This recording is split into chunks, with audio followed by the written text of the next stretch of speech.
భక్తి శ్రద్ధలతో దేవునికై బ్రతికారు.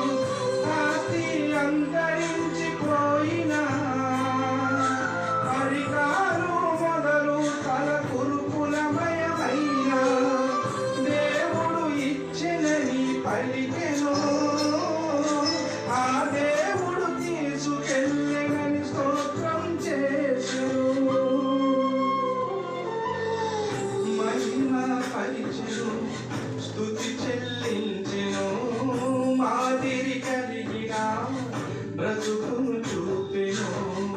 ఎవరికి రాలేదు క్రీస్తులో బాధలు, ఎవరికి కరుగలే